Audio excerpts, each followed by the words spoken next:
All right, I want to do some implicit differentiation examples. So the idea is that we're given an equation in x and y, and at least we assume locally that y is a function of x.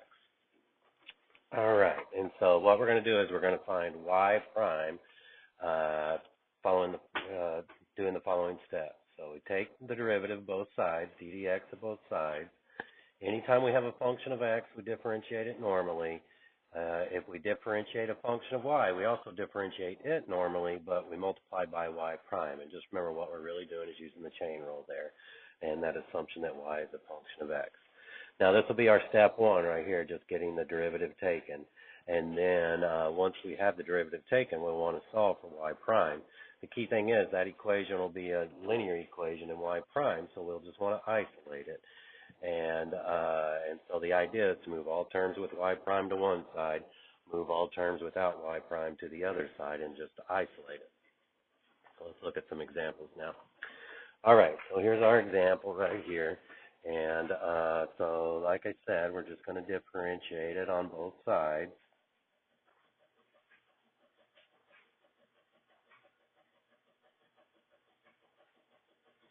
All right, and so the first thing I have is y to the fifth, and like I said a moment ago, we differentiate it normally, so that would be a power rule derivative.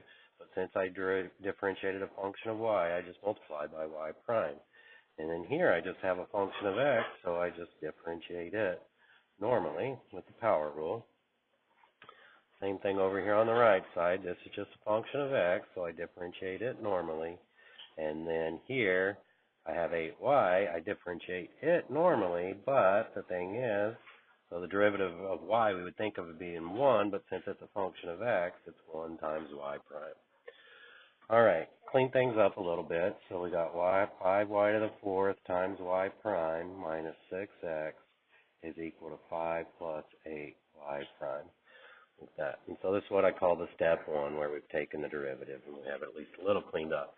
Now we want to solve this for y prime. That's what's a little different with implicit differentiation. So we're going to move everything with y prime to one side. I'm just always going to move them to the left. And then everything without y prime in it to the other side. And so if you notice here, we would subtract 8y. So that 5y to the fourth y prime is still there. Then I would subtract the 8y prime from both sides. And then this 5 is already over on the right side. Here we have minus 6x. To move it over, I would add it over. The idea of getting everything with y prime to one side is then you can factor it out. I usually factor it out over on the right side so that that part in the parentheses looks like a coefficient. And so then to isolate y prime, just divide by its coefficient.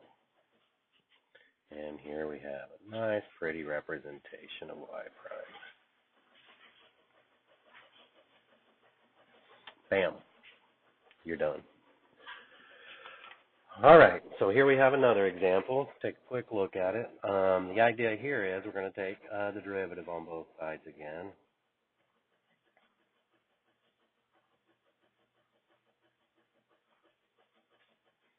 What's a little bit different on this one is here I'm multiplying these two functions, so this is a product rule derivative. And so I'm going to use the product rule. I'm going to write out that product rule part very explicitly here. So remember what the product rule says. We take the derivative of the first, multiplied times the second, plus the first times the derivative of the second. Over on the right side, we just have two power rules. The first one's just a function of x, so we get 3x squared. And then here we have 2y, but since I've differentiated a function of y, I multiply it times y prime. All right, and then over on my left, I still got to do my product rule derivative, so that's just a function of x, two variables aligned, so I just differentiate normally. Now here I'm differentiating a function of y, so I get 3y squared times y prime for that derivative.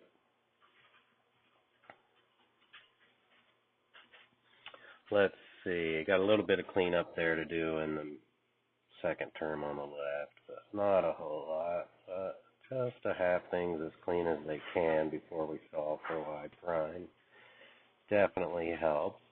So that's what I call my step 1 derivative, just having the derivative taken. All right, now we want to solve for y prime again. So I'm going to move the terms with the y prime over to the left side, the terms without y prime over to the right side. So this 3x squared, y squared, y prime is already on the left side. If I want to move this one over, I would subtract it. This 3x squared is already over on the right side. To move this term over, I would subtract it as well. Okay, and then again, I can factor out my y prime here. That's the whole reason you do that. That's the key thing to realize at this step right here, that it looks like a really complicated equation for y prime, but it's just linear. So remember to solve linear equations. It's linear in y prime, I should say. And so since it's linear in y prime, the way you solve for it is to isolate it.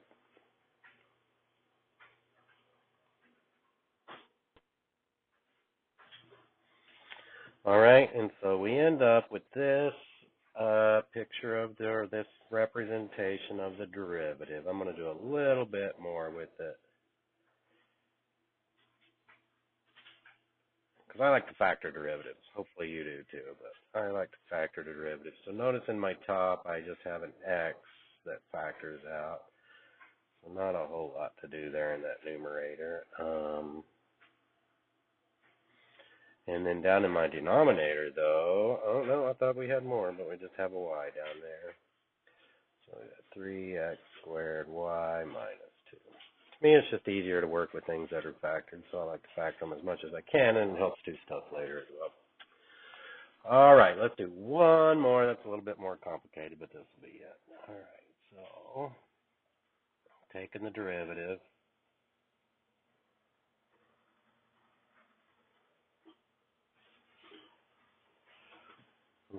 Okay, now this one's kind of complicated here, but this is a product rule, right? All right, and so what I would do is I just lay it out a step at a time, saying I take the derivative of the first times the second plus the first times the derivative of the second. And then over on the right, you could break that up into just derivative notation, but these are just straightforward derivatives. The derivative with respect to x of 3x is just 3. But the derivative with respect to x of 4y is 4 times 1y prime. Since I differentiated a function of y, I need to include that y prime on there. All right, over on the left, derivative with respect to x of x is just 1. So we got 1 e to the y squared plus x times. Now we got to be careful here. This is a e to a function, so this is a chain rule. And we're going to have some implicit differentiation embedded in that. So remember that an exponential differentiates as itself, or at least e differentiates as itself, and then I multiply times the derivative of the inside. I'm going to go ahead and put this step in here, trying not to do too much at one time. So it's just the derivative of the inside from the chain rule. So here I just have e to the y squared plus x e to the y squared. And see, now I'm just differentiating y squared with respect to x. And so you differentiate it how you would think, but since I differentiated a function y, I multiply by y prime. All right, we're almost there now. Things are smooth sailing here. Oops. So I have this 2 of that y there. Sorry, I was talking and not thinking. So 2xy e to the y squared times y prime is equal to 3 plus 4y prime. All right, now we just want to move things with y prime over to the left side, things without y prime over to the right side.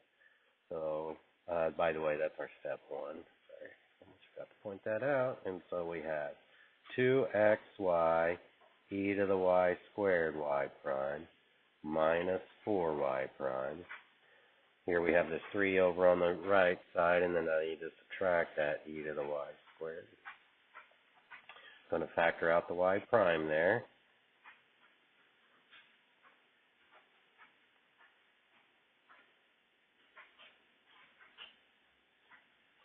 Yeah, and then lastly, we just solve for y prime by dividing.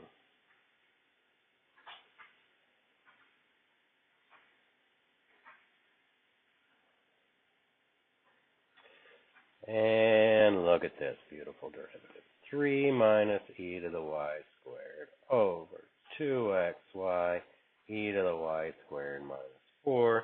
Nothing factors out of the top, nothing factors out of the bottom, so guess what? There's your answer. I hope that helps, and good luck.